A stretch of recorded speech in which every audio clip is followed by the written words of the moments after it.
Dudes, championship week. Championship game upon us. The defending champion, the mighty Lions of Judah,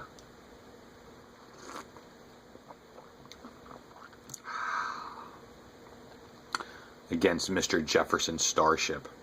Hopefully Bobby keeps this name for a while instead of name hopping year after year. We like consistency. No name hopping.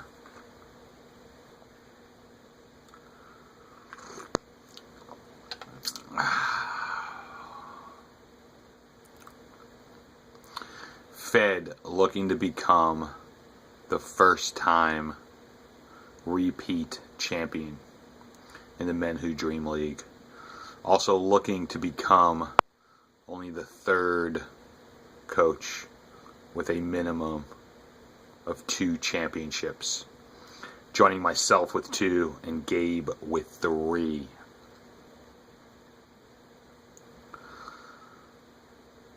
We didn't need to go into last week's games.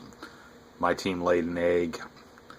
It's hard when you're the best team all year based on points and you lay an egg in the worst possible time. Part of the deal.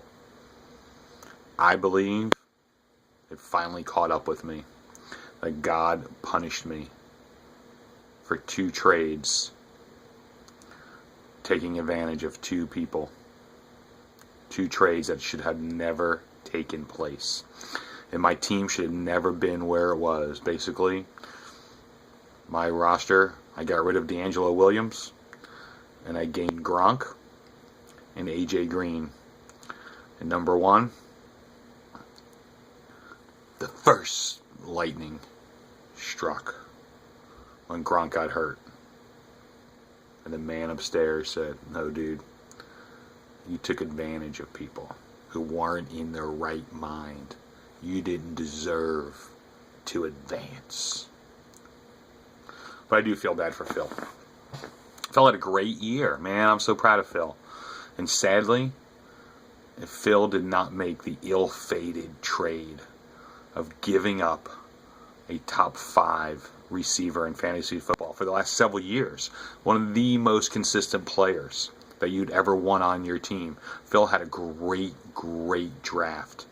Jamal Charles was an awesome first-round draft pick. AJ Green was an amazing draft pick. He should have never been traded for Golden Tate and Tony Romo. And sadly, if he did not make that trade, he would be in this championship game right now. And I kind of want Phil to win. Phil's one of the original members. Would have been great. I think he had the team to do it.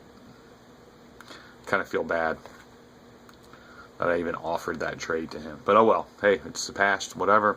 Obviously, Aaron proved that he was one of the weakest number seeds that we've ever had. And certainly that was true based upon points. Even though he had a great week. Dude, he had a really, solid. Out of the 4 teams last week, my team was the only one that really laid an egg that didn't score enough points that would deserve a victory. The other 3 teams all scored enough to actually deserve a victory. But on to the championship game.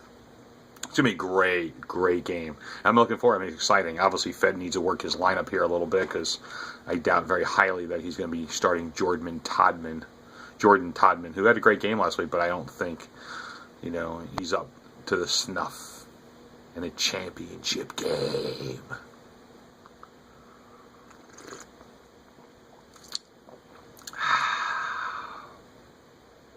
It's been a fun year, guys.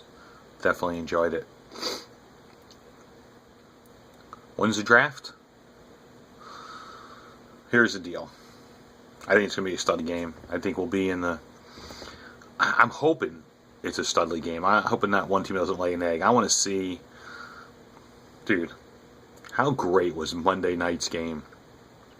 I was telling Rob one of the cool things, probably the only cool thing about being eliminated, you actually get to watch football, pay attention to the scores, and not worry about fantasy statistics. And I actually enjoyed Monday night's game, watched the whole second half, loved it. It was a great competitive game.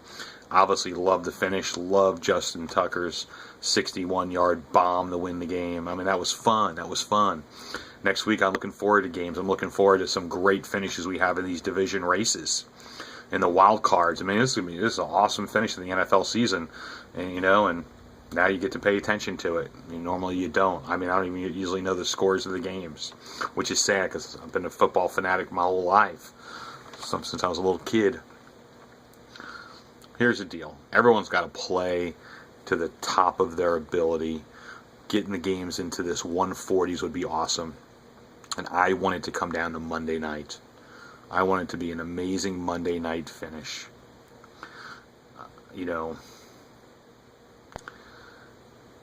I believe that Atlanta may be a little competitive with San Francisco, even though the game's out on the West Coast. Tony Gonzalez will have a big game. Be competitive late in the fourth quarter. Colin Kaepernick will lead his team back to the victory and the drive, and he will run about an 18-yard run late in the fourth quarter to get that 7 points, actually 8 points, because he'll have enough rushing yards to push him over the next level. He'll get 8 points on that 18-yard rush. And what will that do? That will give Bobby the tie in the game. Atlanta comes back onto the field, and for some strange reason, they don't throw the ball to Gonzo. And there's only 2 people whose eyes are weeping on that last possession with only a minute and a half to play in the game. 2 people. One, Federico, realizing all he needs is 3 yards, 1 catch and 3 yards to win back-to-back championships. And the other person is Bathroom Squared. That's my high school mate, friend, acquaintance. Actually, he's no one who ever knew me because he just went to the same high school. I just want to draft him on my fantasy team. All right, stop. Slander, gossip, ugly, repent, rewind. So what happens? It goes to the benches. And whoever is smart enough to alter their bench this week by picking up Big Ben, playing against Green Bay, he will have a huge game. Hard to start him. You can't start him over Peyton Manning. Can't start him over Colin Kaepernick. But he's a great person to have on your bench because you need those points. Because for the first time ever, the championship game will be decided by the bench. And whoever picks up Big Ben will win.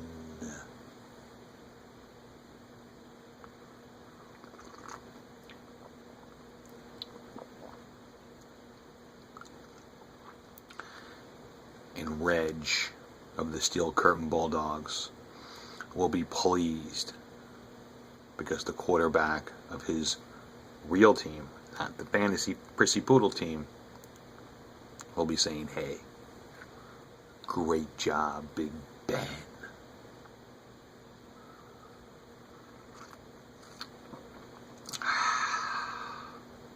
Good luck. I wish you both a competitive matchup. I wish all of the fans an exciting finish on Monday night.